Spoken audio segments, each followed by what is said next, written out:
विकसित भारत हमी रोजगार आणि आजीविका मिशन ग्रामीण विधेयक 2025च्या विरुद्ध निषेध आणि महात्मा गांधी राष्ट्रीय ग्रामीण रोजगार हमी कायदा मनरेगा मजबूत करण्याबाबत अहमदपूर तहसीलदार मार्फत पंतप्रधान नरेंद्र मोदी यांना स्वाभिमानी मजूर संघटना यांच्या वतीने निवेदन सादर करण्यात आले आहे।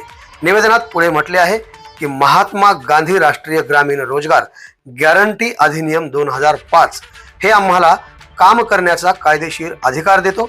हा एक मागणी केंद्रीय सार्वत्रिक आणि विकेंद्रित कायदा आहे ज्याने लाखो ग्रामीण कुटुंबांना विशेषतः महिला, दलित, आदिवासी आणि भूमिहीन मजुरांना उपजीविकेचे साधन दिले आहे।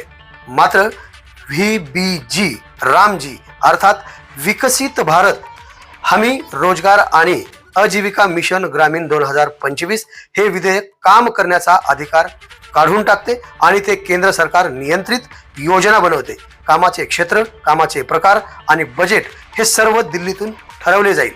राज्यनिहाय मानक वाटप ठरवून ते नरेगा कायद्याच्या मागणीत चालित भावनेवर हल्ला करते। प्रथम बजेट, दुसरे काम 125 दिवसाचे आश्वासन पोकळ आहे, कारण देशभरातील फक्त 7% कुटुंबांनी 100 दिवसाची कायदेशीर हमी पूर्ण केली आहे आणि ज्या दरवर्षी सरासरी 50 दिवस काम मिळते तेव्हाच ते गोंधळ निर्माण करते। ग्रामसभा आणि पंचायती केवळ डेटा एंट्री सेंटर बनतील। हा 73व्या घटना दुरुस्ती आणि स्थानिक स्वराज्यावर थेट हल्ला आहे। 60-40 खर्च वाटप व्यवस्थेअंतर्गत वेतनाचा मोठा भाग राज्यांकडे वळविण्यात आला आहे। गरीब राज्ये हा भार सहन करू शकणार नाहीत। यामुळे योजना रखडेल, कामगार बेरोजगार होतील आणि स्थलांतर वाढेल।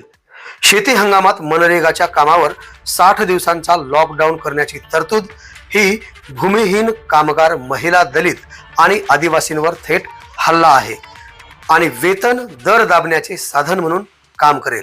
शिवाय सामाजिक जबाबदारीची जागा बायोमेट्रिक आणि डिजिटल देखरेखीद्वारे तांत्रिक नियंत्रणाने घेतली आहे। हे विधेयक कामगार ग्रामपरिषदा किंवा कामगार संघटनाशी कोणताही सल्ला मसलत न करता मांडण्यात आले आहे।